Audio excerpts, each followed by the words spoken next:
Hi, I'm Michelle, owner of Vision Hair Salon, formal national educator of Paul Mitchell Systems. Today we're going to share with you a little bit about curly hair. There's a lot of fear out there with parents that a first haircut could cause the hair not to be curly anymore. Also just tips and tricks to help you understand the dynamics of curly hair and how to go about finding a hairstylist that can work well with curly hair. So we're going to take a look at Benjamin here. He's never had a haircut. He has a lot of texture obviously in his hair, and it kind of looks like he has a little bit of a different texture here in the veil. The first thing that's so important when you're looking at curly hair, if you're going to be maintaining it yourself or you're going to be finding a hairstylist, is the bounce back, or what we like to call shrinkage. He's very tight and curly underneath the nape, which is going to appear a lot shorter than he has, obviously not as much curl here on top. So I'm just going to take a little bit of a taming spray. He was just shampooed and cleansed last night. So a good tip on curly hair is to cut it where it lives.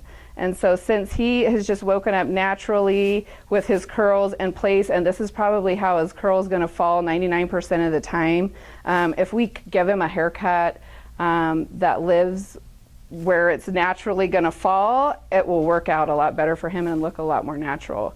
And for me, I think that what your hair does naturally is always more beautiful than what your hair is going to be contrived and put into something that's maybe not suitable. So we're going to just lightly put some taming spray on. This is Paul Mitchell Kids line. They have shampoo and a taming spray, the tearless shampoo. So we're not going to saturate. We're just going to help his curl kind of form where it lives, and then this area here.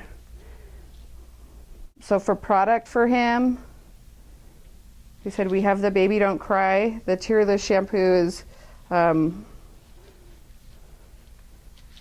pH balanced to his tear duct.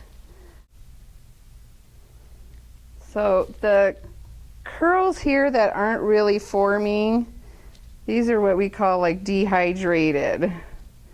So we're going to actually pick up the little ends, and like I said, his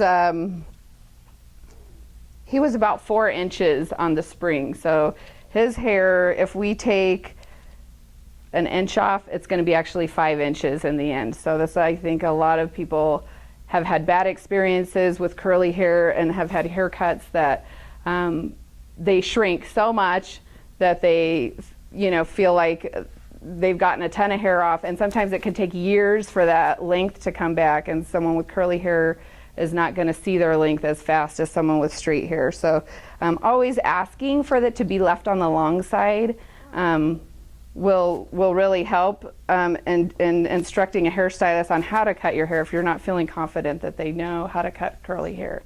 So we're going to just trim his little curls, like I said, where they live. I'm going to start here in the front.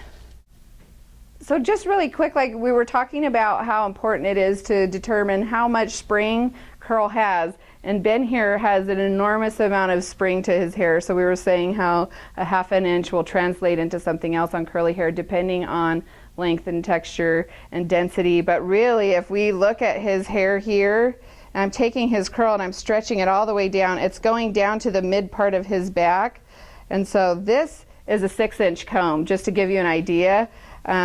This is the bottom of his curl where it naturally falls, and his curl is about 7 inches stretched out from that. So he's about ×7. So if I took a ½ an inch of hair from him here, it would be look like 8 inches came off. So that's just good information to know, and you can just take a comb. Standard comb is 6 inches. You can stretch your curl out and see exactly how far you're getting as far as the spring. And so I did my own, and I think it was about 4 inches. So you can, good little tip to know what your spring is when you're walking into a hair salon. You can talk to your stylist about what your needs and concerns are with your hair.